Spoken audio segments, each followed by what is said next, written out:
aslimu kan terlihat. Itu tema firman Tuhan buat kita hari ini. Ada apa dengan umat Tuhan?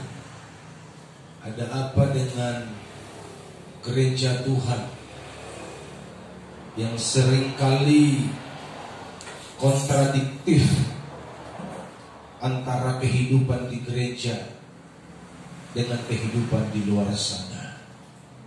Kita lihat firman Tuhan. Keluaran pasal 17 ayat 1 sampai 6. Kemudian berangkatlah segenap jemaah Israel dari padang gurun Sin, berjalan dari tempat persinggahan ke tempat persinggahan sesuai dengan titah Tuhan. Lalu berkemahlah mereka di Rafidim, tetapi di sana tidak ada air untuk diminum bangsa itu. Jadi mulailah mereka, hauslah bangsa itu akan air di sana. Bersungut-sungutlah bangsa itu kepada Musa dan berkata,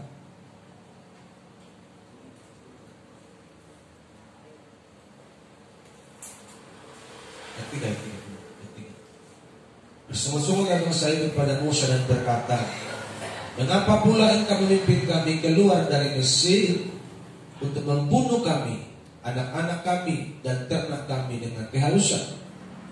Lalu berseru-serulah Musa kepada Tuhan, katanya, apakah yang akan ku lakukan kepada bangsa ini? Sebentar lagi mereka akan melempari aku dengan batu. Berfirmanlah Tuhan kepada Musa, berbicara di depan bangsa itu dan bawalah beserta engkau beberapa orang dari antara para tua-tua Israel. Bawalah juga di tanganmu tongkatmu yang kau pakai memukul sungai Nil dan pergilah. Maka aku akan berdiri di sana di depanmu di atas gunung batu di Horeb.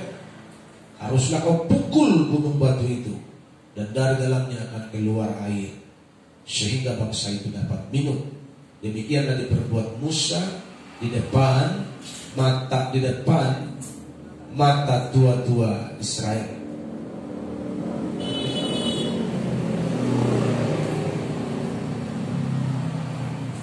Ayat 7, dinamailah tempat itu Masa dan Meriba, oleh karena orang Israel telah bertengkar dan oleh karena mereka telah mencobai Tuhan dengan mengatakan, adakah Tuhan di tengah-tengah kita atau tidak? Demikian firman Tuhan. Yang berbahagia adalah mereka yang mendengar firman Tuhan dan melakukannya dalam kehidupan mereka hari lepas hari. Tabiat karakter asli dari seseorang itu akan nampak ketika dia mengalami persoalan, ketika dia mengalami himpitan, ketika dia mengalami problema yang sukar menurut dia, maka aslinya seperti apa akan terlihat di sini. Aslinya brutal atau arif akan terlihat. Aslinya rohani atau rohana akan terlihat. Aslinya dia cinta Tuhan atau pura-pura cinta Tuhan akan terlihat ketika seseorang mengalami persoalan pergumulan yang menurutnya berat. Demikian yang terjadi kepada bangsa Israel. Mereka berjalan di padang gurun dan mereka diperhadapkan kepada satu permasalahan berat karena mereka tidak menemukan air minum yang menjadi sumber kehidupan buat mereka. Ketika mereka menemukan persoalan, mereka mengalami masalah yang berat dengan tidak ada air untuk diminum. Apa yang diperbuat oleh mereka dan apa yang diperbuat oleh mereka, itulah kualitas hidup, kualitas rohani dari orang tersebut. Jadi apa yang kau lakukan ketika sedang bermasalah, ketika sedang mengalami persoalan, itulah mutumu, itulah kualitasmu, itulah tabiat aslimu. Yang pertama, ini yang kita perhatikan ketika kita sedang bermasalah. Perilakumu saat menghadapi masalah, itulah aslimu. Ayat 2 berkata begini. Jadi mulailah mereka itu bertengkar dengan musuh. Jadi orang-orang yang suka bertengkar, apalagi karena masalah duniawi, masalah-masalah sepele, engkau suka bertengkar, itulah aslimu. Dan setuju dengan saya, katakan amin. Tapi Pak, aku tidak bisa dilecehkan, itulah aslimu. Aku tidak bisa dihina Pak, itulah aslimu. Haleluya. Kata mereka, berikanlah kami air. Berikanlah air kepada kami supaya kami dapat minum. Tapi Musa berkata kepada mereka, mengapa kamu bertengkar dengan aku? Mengapa kamu mencobai Tuhan?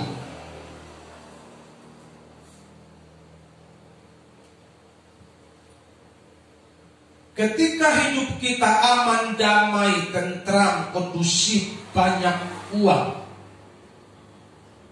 dengan mudah kita angkat tangan dan berkata, Tuhan Yesus baik.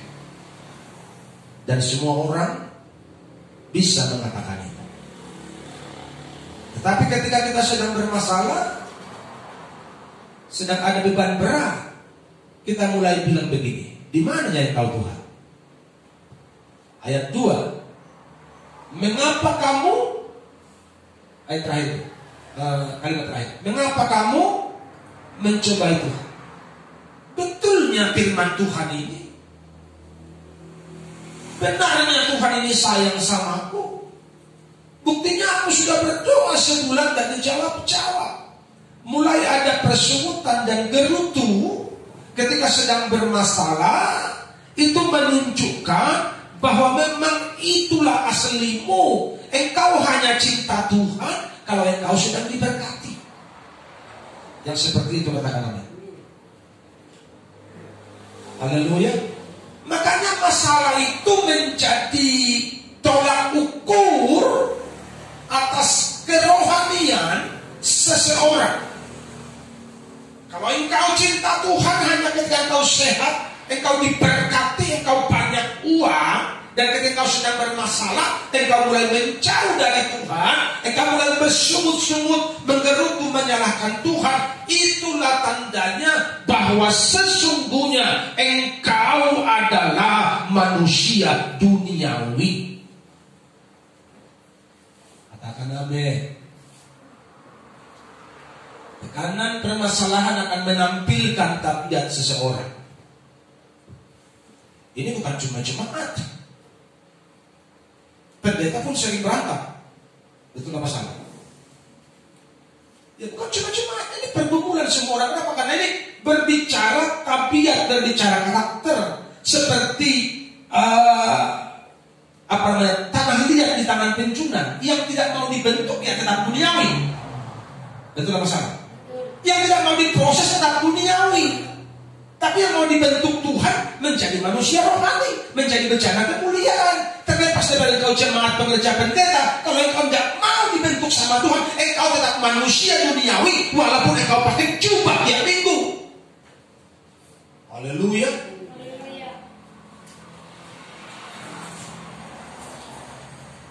Karena beberapa syarat di gereja-gereja tertentu.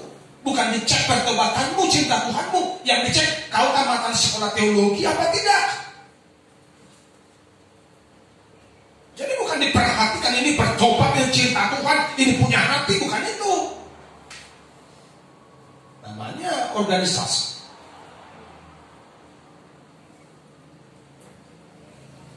Di tekanan permasalahan akan menampilkan tabiat asli seseorang. Dia rohani atau duniawi akan nampak ketika dia tertindih dengan beban berat.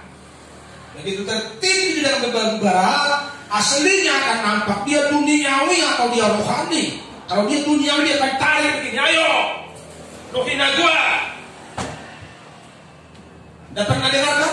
Ada beberapa pendeta yang berantem sampai berani bawa parah. Seolah-olah Tuhan sudah tidak ada lagi kalau begitu. Tapi itulah manusia. Haleluya. Manusia apa? Manusia duniawi lah. Kok susah kali kita bilang? Itulah masalah. Itulah manusia duniawi. Makanya jangan mau dipimpin oleh pendeta duniawi. Jadi rame-rame kita masuk neraka kalau pendeta kita pendeta duniawi. Itulah masalah. Saya pun sedang diproses, tapi saya tidak mau tertinggal. Kalau saya mau tertinggal jadi preman aja aku lah. Karena aku jadi pendeta pakai dasi sok suci di mimbar ini kalau masuk neraka. Itulah masalah. Makanya harus mau diproses dibentuk. Ketika ada persoalan, ada permasalahan berat, tidak usah di mana kau Tuhan. Haleluya. Kalau ada persoalan nyanyi, Tuhan selalu menolongku, selalu menjagaku, walaupun belum tampak pertolongan, percayalah engkau pasti ditolong. Tapi otakmu duniawi bilang begini, lambat kalinya, kelamaan ini. Saudara pikir iblis itu pernah tidur? Saudara pernah baca Alkitab iblis pernah tidur?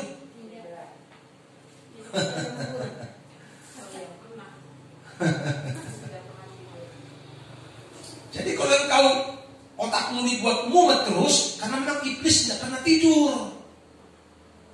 Sadari siapa musuh. Haleluya. Makanya disayangkan kalau orang yang malas di gereja dan merasa dirinya kuat. Sangat disayangkan. Lu rapuh kalau jauh dari Tuhan. Yang dekat sama Tuhan aja masih bergumul mati-matian. Lu yang jauh dari Tuhan merasa lu kuat karena hanya lu sehat dan lu punya uang. Bego. Ayat 23:10. Ayat bilang begini. Apabila ia memuji aku karena ia tahu jalan hidupku, seandainya ia memuji aku akan timbul seperti emas. Ayub dicobai. Dia punya masalah yang berat. Dan dia berkata begitu. Ketika ada persoalan dia menahan mulutnya untuk tidak ngomel. Dia menahan hatinya untuk bersyukur walaupun sakit sekali. Walaupun sakit sekali, dari kaya raya tiba-tiba miskin, oke lah. Kalau masih miskin dan sehat. Ini sudah miskin bokeh, sakit pula. Sakitnya pun parah sekali. Sebuah ujian yang teramat berat untuk seorang manusia pada waktu itu. Tetapi dia tetap menjaga hati dan menjaga mulut, sehingga dia berkata, apabila ia memuji aku, seandainya ia memuji aku akan timbul seperti emas. Tetapi ingat, di samping si Ayub ada seorang. Siapa di situ? Ada istrinya. Jadi ini berbicara realita kehidupan. Apa kata istrinya? Masih saja kamu menyembah Tuhanmu, bingung kali kau. Namanya orang Israel kan mirip-mirip orang Batak. Bodoh kali kau. Udah sakit masih kau bilang Tuhan baik. Mana ada Tuhan baik kasih penyakit? Logika, betul masalah. Masih mana ada Tuhan katanya baik kasih masalah, kasih persoalan. Anak muda mati, kambing dombamu habis, hartamu habis. Kau bilang Tuhan baik, bingung kali kau. Karena dia cinta Tuhan hanya karena berkat. Ketika ada persoalan dia akan ngomong seperti itu. Ibu-ibu seperti istri Ayub atau bukan? Bukan. Bersabarlah. Dia ngomong lagi sama suaminya, kutukilah anakmu dan matilah kau.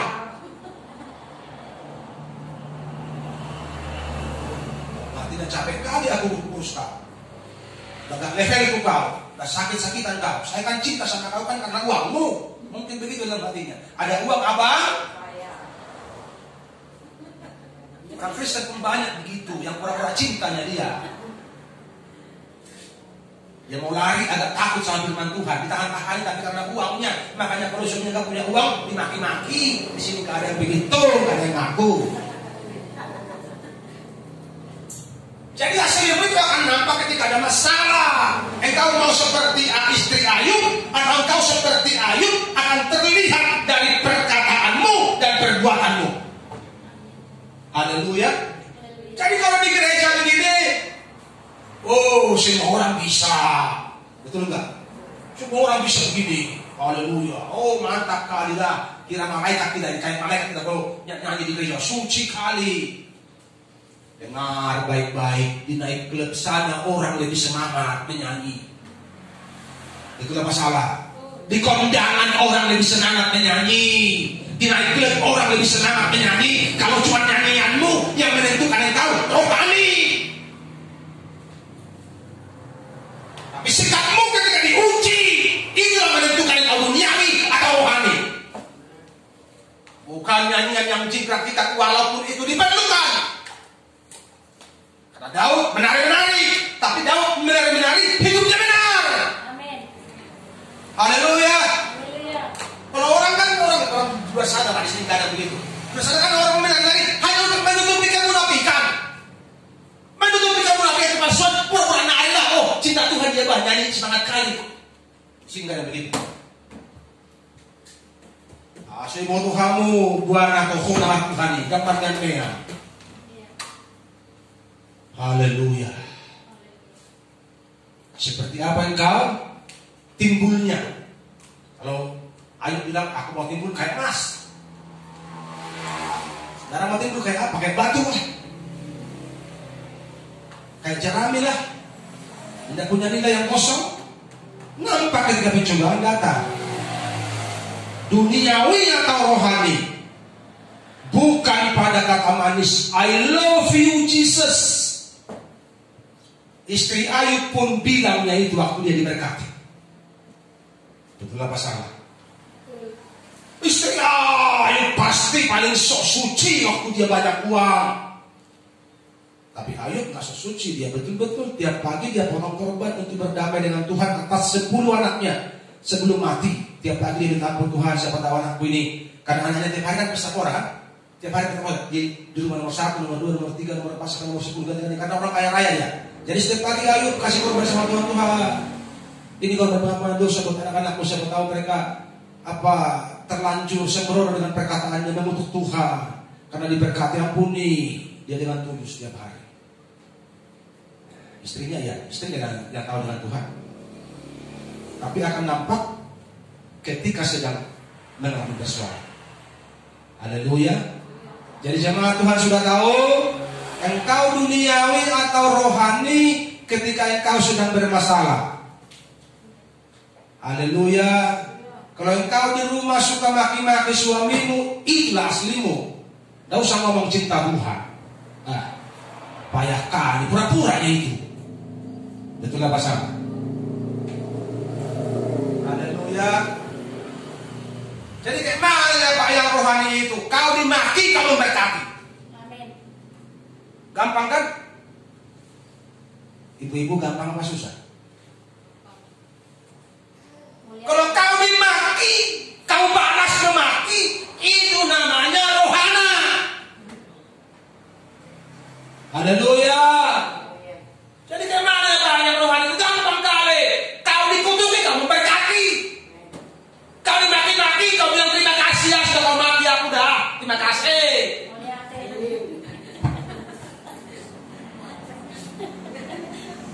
Suami tidak kasih uang belanja, kau bilang puji Tuhan, suamiku baik. Memang bisa Pak, coba aja. Haleluya. Itu loh. Jadi jangan terlalu berpikir yang rohani itu jaga langkah, kayak langkah robot begitu.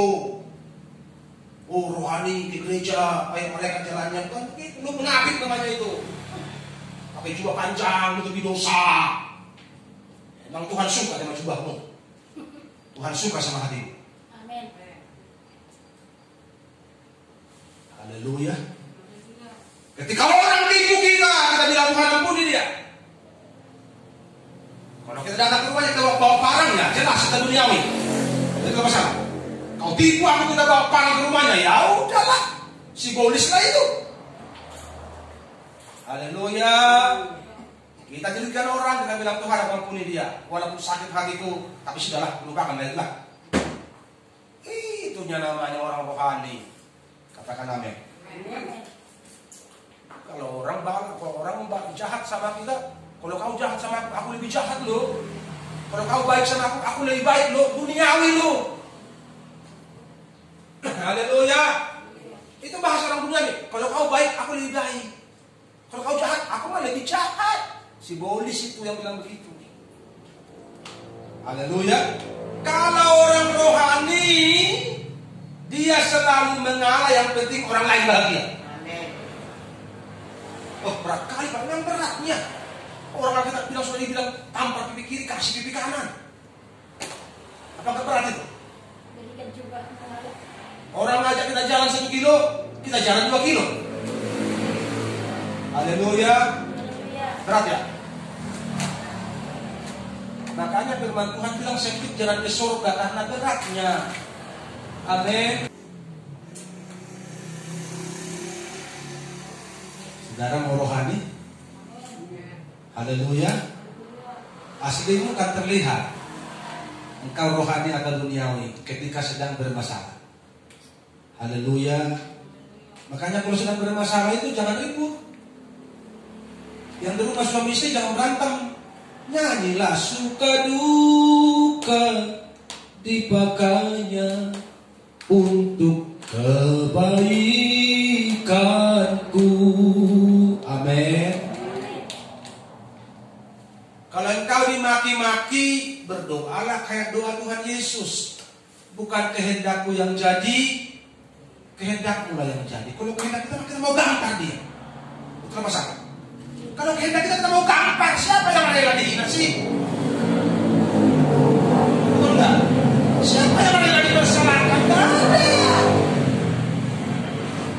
Kalau kita mau ikuti daging, gereja kita ditutup, siapa yang gak panas? Gua panas banget.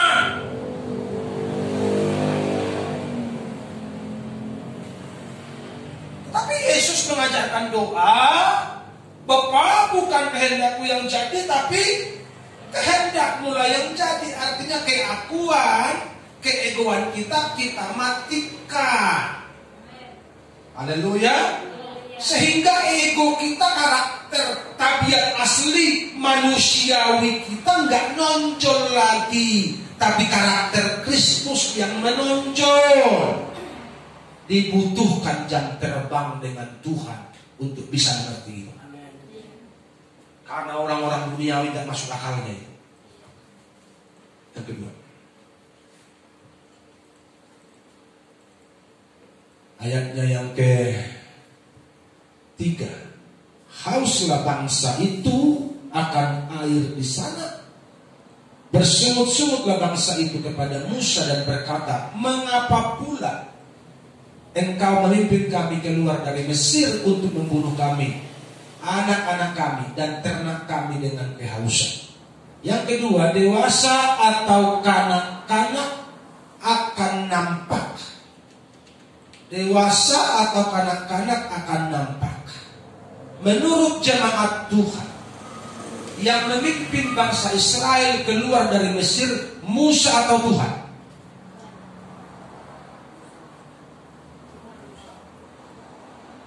Sebelum mereka keluar,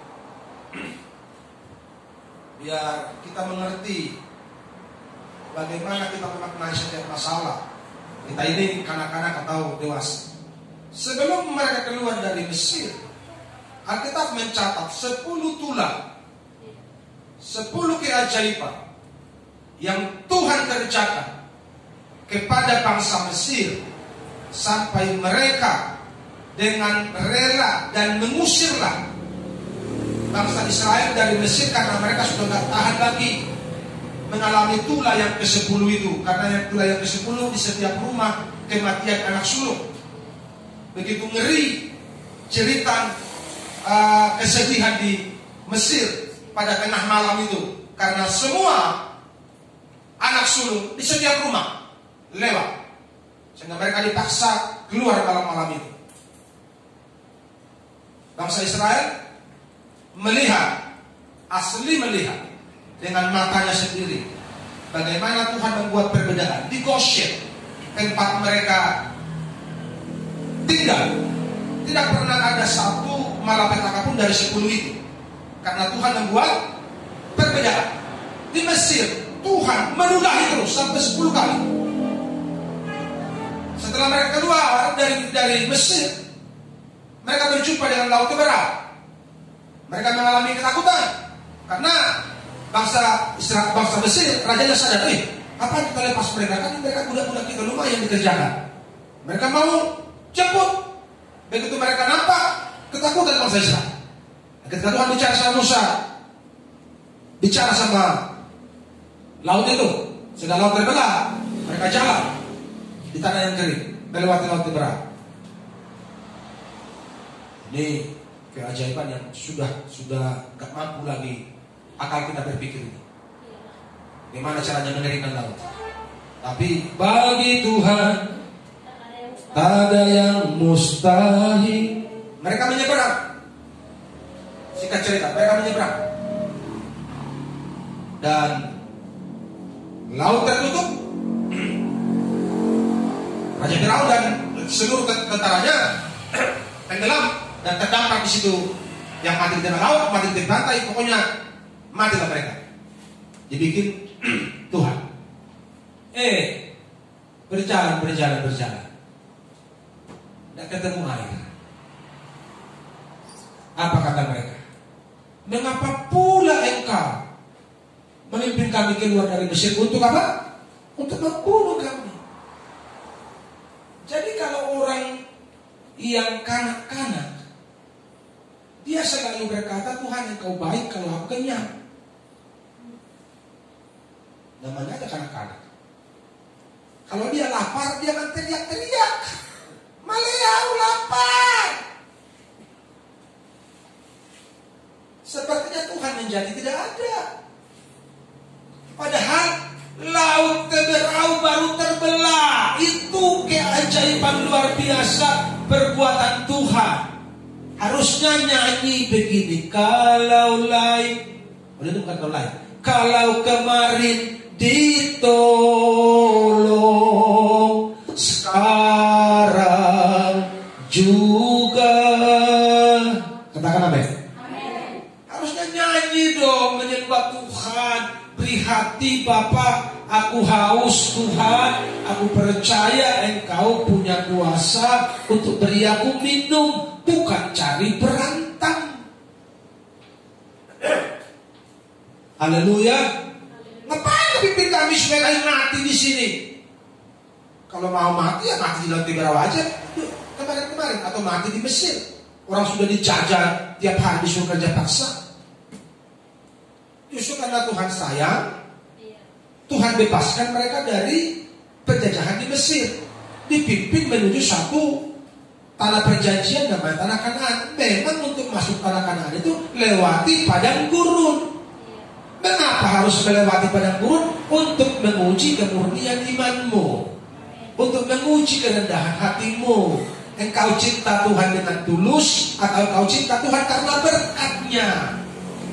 Haleluya. Engkau cinta Tuhan dengan tulus atau engkau cinta Dia karena berkatnya? Diujilah, masuklah padang gurun. Ternyata lu kanak-kanak, lu masih TK, lu mau berantem hanya karena tidak ketemu minum. Harus sudah ketemu minum, mereka diskusi, mari kita berpuasa hari ini. Kita rendahkan hati, kita berdoa, kita minta sama Tuhan biar Tuhan menurunkan hujan. Misalnya kan begitu. Karena otak mereka nggak sampai, otak kita bukan nggak sampai. Karena Tuhan bilang sama Musa, kan kau jangan ketok batu itu biar keluar air. Kan nggak nyampe otak kita ke situ, air batu bisa mengeluarkan air kan? Otak kita kan sampai hujan gak turun Tuhan, tapi kan perlu doa, perlu kerendahan hati. Mari kita berdoa bersama. Minimal kan ada upaya. Kalau orang cinta Tuhan, dia selalu berupaya secara rohani. Cari ribut. Ayat 7. Dinamai tempat itu apa? Masa dan Meriba, oleh karena orang Israel telah bertengkar. Dan oleh karena mereka telah mencobai Tuhan dengan mengatakan, adakah Tuhan di tengah-tengah kita atau tidak? Kok nanya?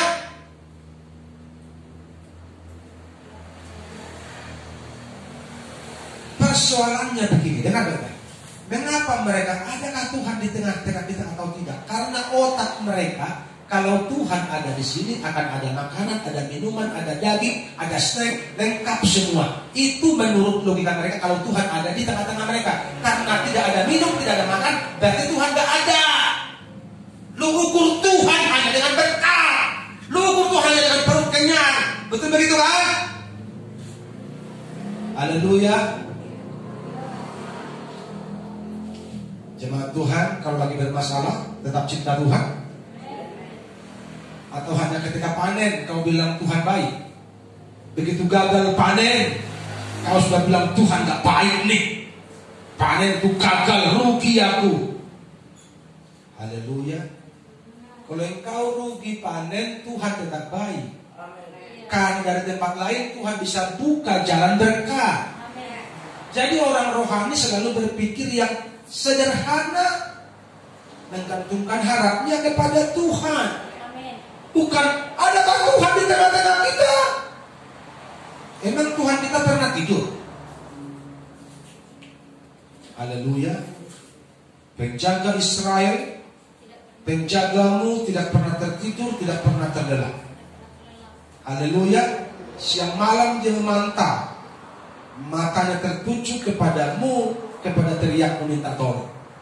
Jadi apapun yang terjadi dalam hidupku ini, tak pernah ku ragukan kasih-Mu Tuhan. Bangsa Israel bukan ragu lagi, sampai tidak percaya hanya karena mereka tidak ada makanan minuman. Adakah Tuhan di sini?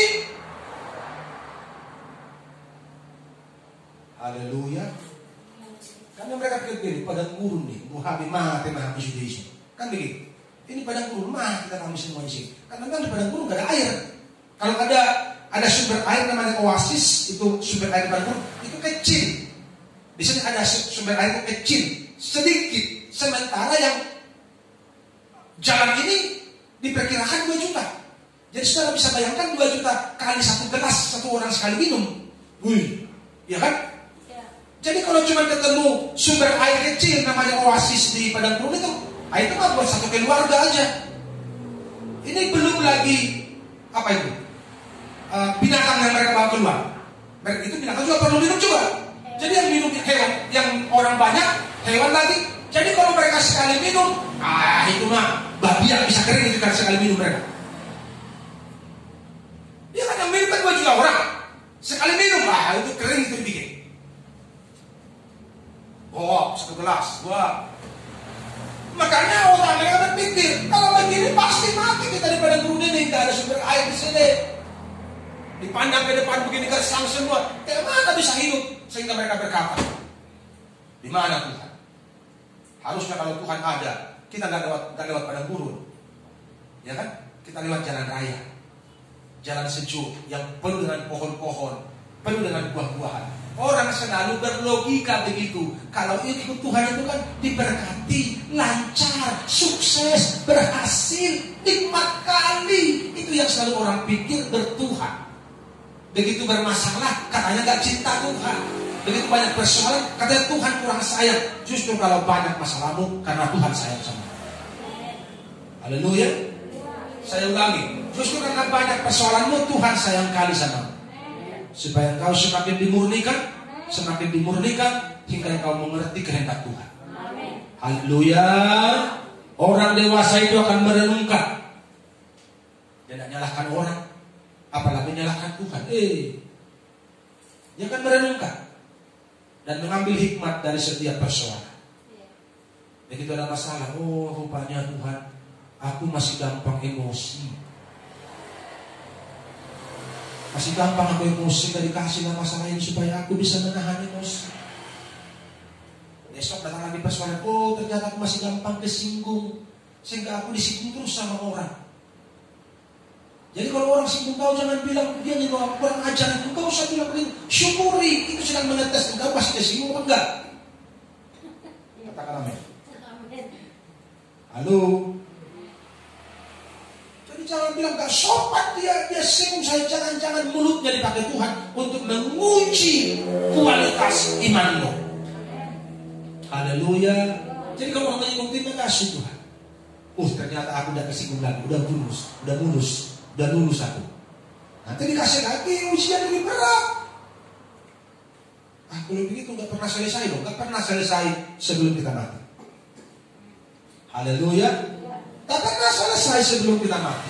Karena kita akan terus diproses untuk menuju kesempurnaan. Sampai kita menjadi serupa dengan Tuhan Yesus. Amin.